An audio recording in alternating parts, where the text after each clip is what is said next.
Well, I'm done with the test, so here is the actual review of this knife. I posted a video with the footage of me testing it recently, and the link will be down below in the video description. Would be a good idea to check it out, because I won't be able to include any more than a couple of clips in this video, simply because it's too much. It would make this video too long. Just so you know, this was sent to me for review.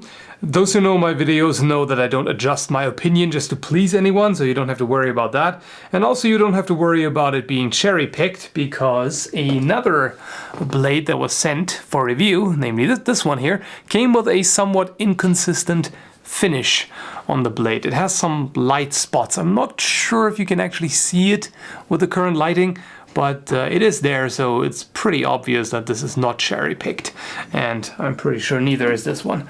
Most likely just randomly grabbed, if you will, and stripped off. So this is the Schrade SCHF9, also called the Extreme Survival knife, which I'm not a fan of. I generally dislike the use of sensationalist words to name a knife, but yeah, that's how it is.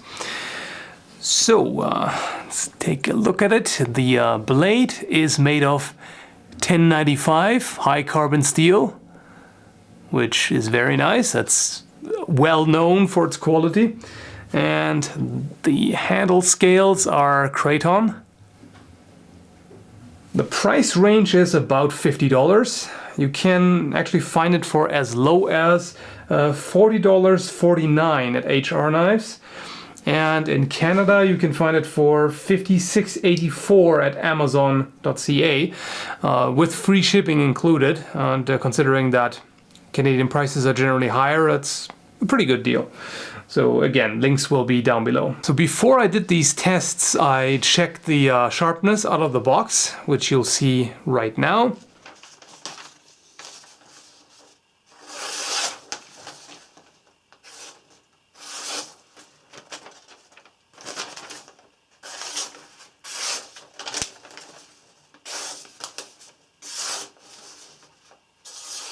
Nice smooth edge. And then I did a bunch of tests, like I already mentioned. And after doing all of that, chopping wood, abusing this as a throwing knife, and a bunch of other things, let's see how well the edge has held up, I should say. That's pretty impressive, actually. I expected it to be a bit more dulled. Let me see. It's probably the final portion of the blade probably took more of the abuse, so let's see how that is. Yeah, it is a bit dulled compared to what it was before, but not significantly, really.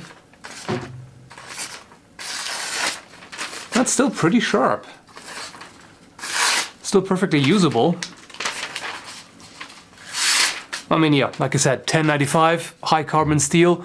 It's known for good edge retention. And I'm quite frankly surprised, considering that this is a $50 knife, which you most people would still consider this to be a budget knife. And high quality steel is definitely quite nice for the price. And as you can see here, it has a very thick spine. This is really, really substantial. And also the tip here, you do not have to worry about damaging that tip at all. It is very thick. It's pretty much the sturdiest design you can have for a tip. So you can do whatever you want with it, prying, like you could stab metal cans with this, no problem. It's not the sharpest point because of that, because it is designed mainly for durability, but yeah, it does that pretty well. And by the way, I didn't clean it off entirely just to show that you do get rust, actually, if you do not re-oil it after use. You should clean and re-oil it. Just didn't do that intentionally, so you can see. And it's really just on the edge, because the coating here, I don't know what kind of coating this is, but it does a pretty good job of protecting the blade. And hasn't really seen any wear. Yeah, those are just some marks that you could clean off if you wanted to. I haven't really cleaned it very thoroughly, just a rough job for now.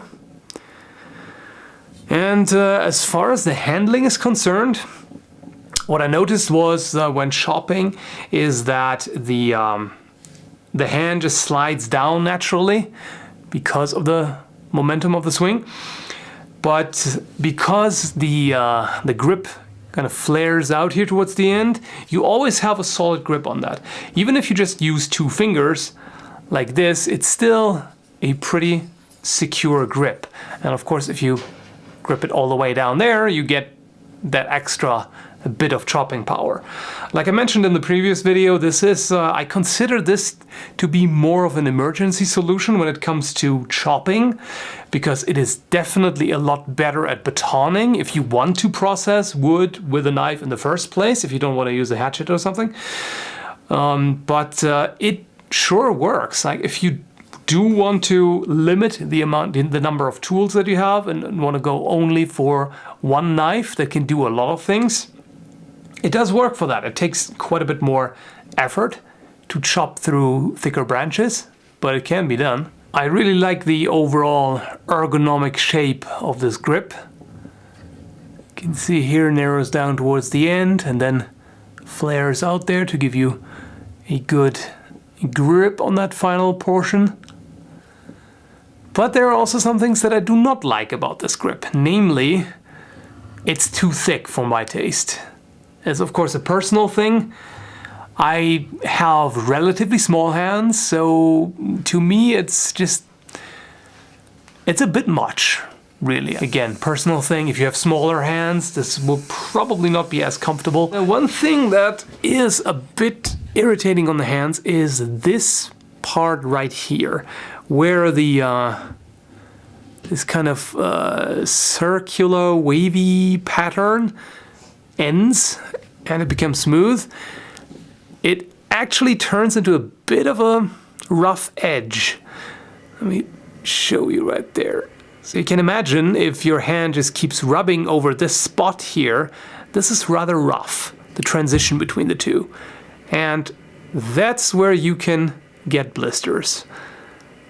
So it would definitely be a good idea to use this with gloves. If you can't, you know, it may become uncomfortable over time. This can rub quite a bit. You can see right there.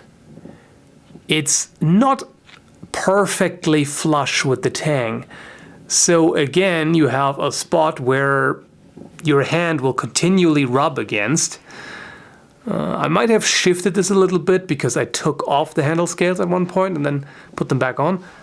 But either way, it's not perfectly smooth, so you can have a bit of an issue there. Overall, the Kraton handle scales really give you a lot of traction. I mean, you see the texture there.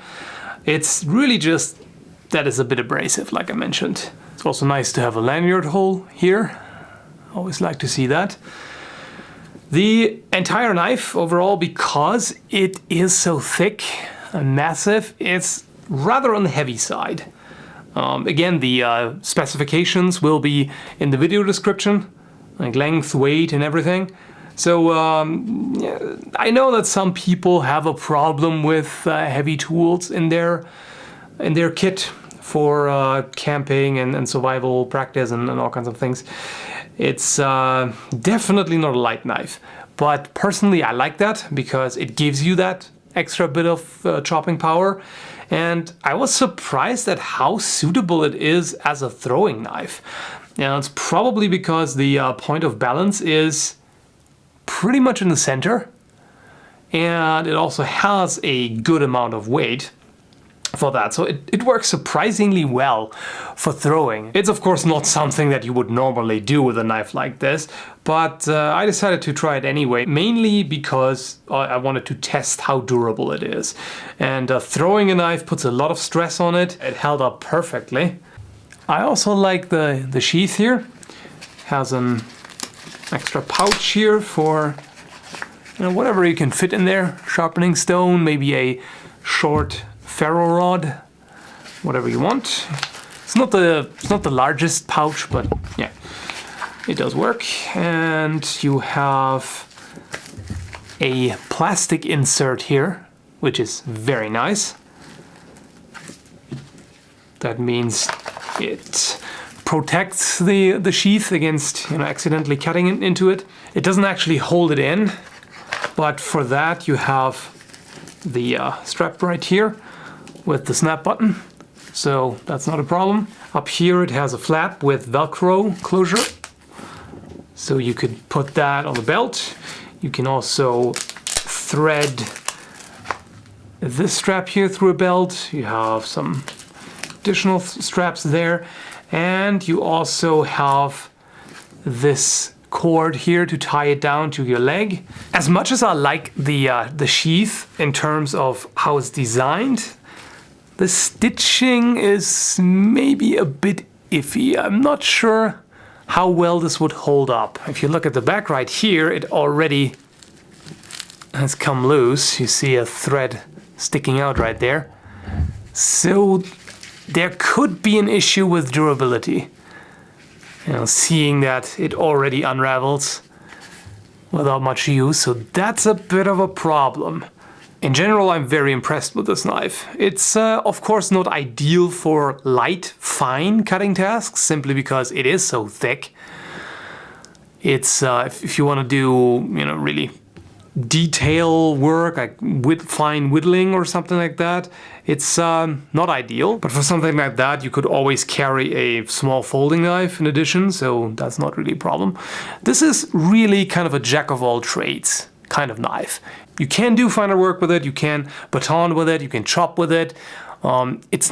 It doesn't exceed at anything in particular, but it does do everything. And you absolutely do not have to worry about damaging this whatsoever.